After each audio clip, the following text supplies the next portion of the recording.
Go and get your first look at one of the newest flyers for the tabletop. Spiky bits.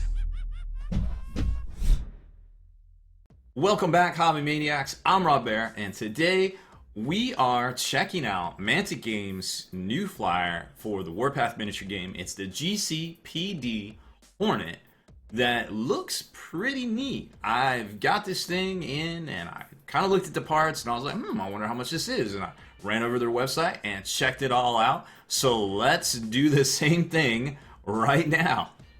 ManticGames.com has it going on. Of course, you can see all the new releases up here in the little flippy banner thingy, and the new releases down here as well. Of course, they got a great Kickstarter coming out with Hellboy. Kenny's been painting up a lot of that over on Next Level Painting. But today we're going to talk about the Hornet Dropship, and of course they have a mule transport coming out as well, but we don't have that in our hands yet.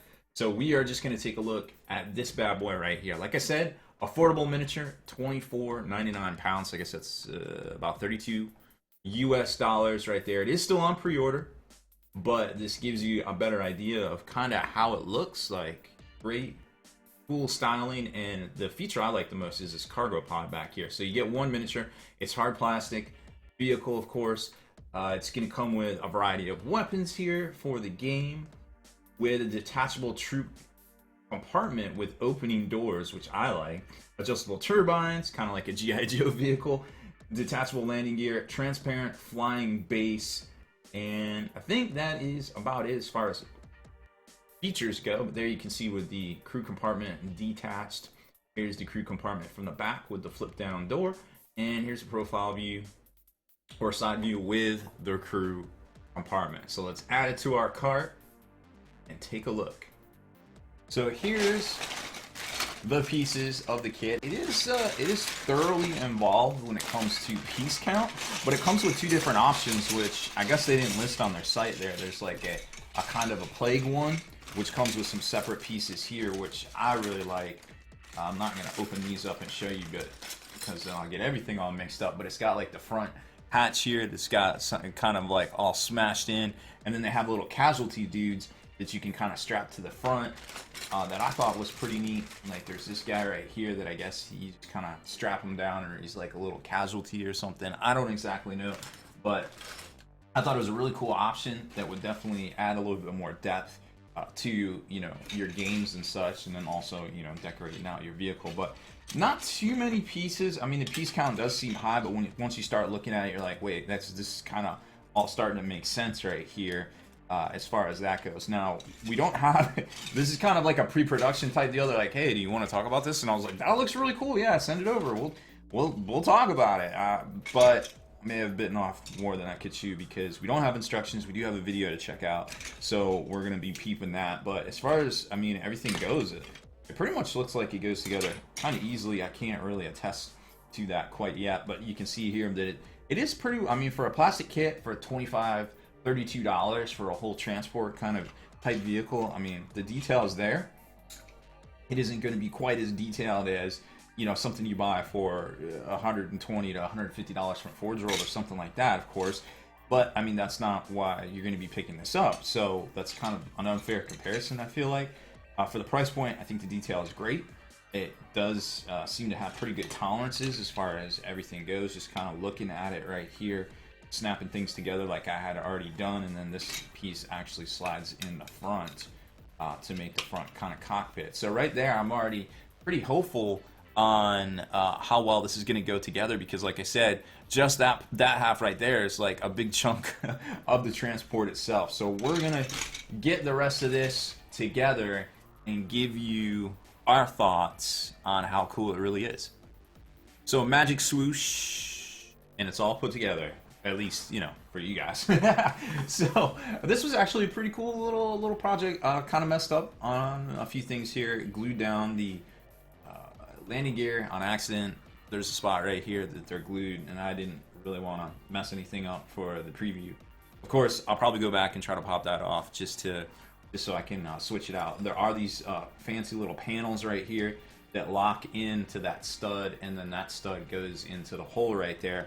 So you can either have it with the skids and the cargo compartment and then lock in the flight stand, which I don't have. Like I said, I think this is pre-production, so I don't have the flight stand to show you, but I'm assuming that those 2 notches right there are for the flight stand, because it would make sense that the gravity would be right there, or the gravity would be right here going forward. So I'm pretty confident saying that that's where it goes.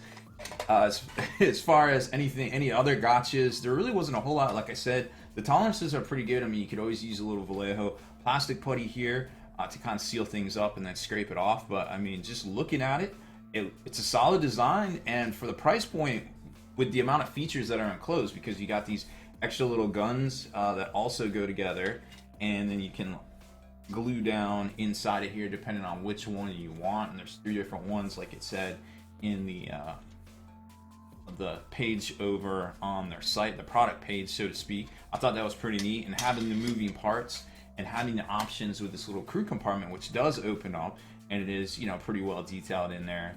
And they've got these little pivot points where you can put, and I didn't glue them down because, again, I'm trying to be a little modular right here, but they've got these little arms.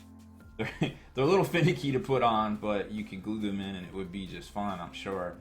And these lock into here, and you can have a little pivoting gun that kind of pulls out, and they have little gunners in there that shoot. And I didn't get any of those either with this, but that's okay. You kind of get the idea. Now, as far as the compartment itself, it says that it is removable, but they've got these little notches here, and I'm not sure if it's going to lock in. I didn't want to attempt to do it, and then, you know, like I said, it's pre-production, so I'm not sure everything's going to work 100%, but there's these slots right there that this is supposed to lock into. But what I'm wondering is, and we're about to find out, if we slot it in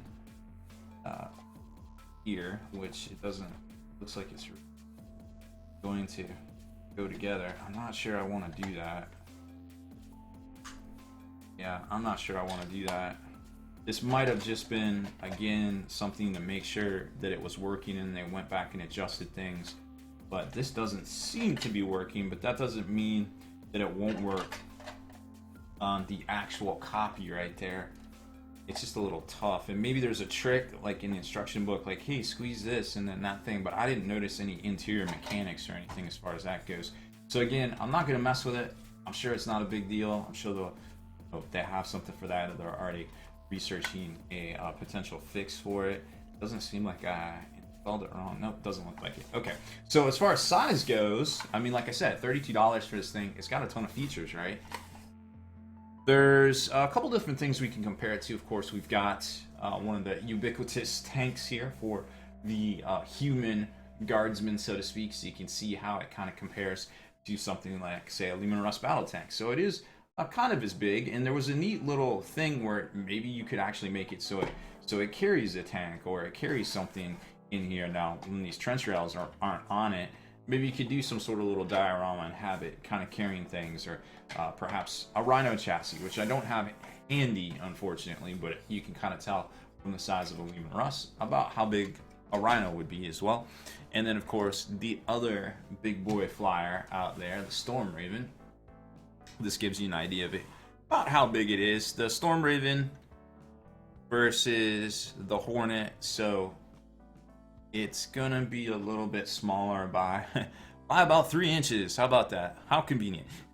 So either way, no matter what you do, it is probably smaller. So I'm not sure if you wanted to do like kind of a counts as or something like that. It may not work, but it would probably work a lot better for the Stormhawk, which we don't have one to show you either, unfortunately. But that being said, we do have some of the normal 28mm kind of guys here, just to give you an idea of what would and would not fit in there. So there's that, and you can see they just on their own with the base will not fit in there, but once you take them off the base, you can definitely stick a couple of guys in there in normal power armor, which definitely means that guardsmen would fit in there just fine as well. So that kind of gives you some ideas size wise, price point wise, maybe a couple conversions and different things you can do. I keep wanting to slot that up in there, but it's not gonna. Don't want to break it. we'll just leave it at that. Of course, I could, if I really cared that much about it, just snip those off and glue it up on the top. But I'm sure it's not a thing.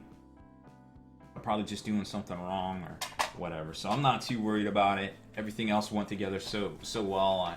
I'm very hopeful that that's just an oversight on my part, not having the instructions, or perhaps something that will get addressed in the actual production copy. So that is about it for your first look at the new GCPD Warpath Hornet from Mantic Games. 25 pounds or $32 approximately US on pre-order. I think it's coming out towards the end of April, if I remember correctly, from their site.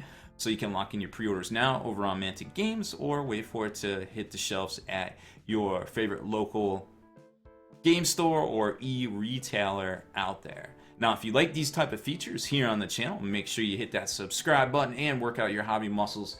Turn on notifications so you can be the very first to like and comment on all of these features.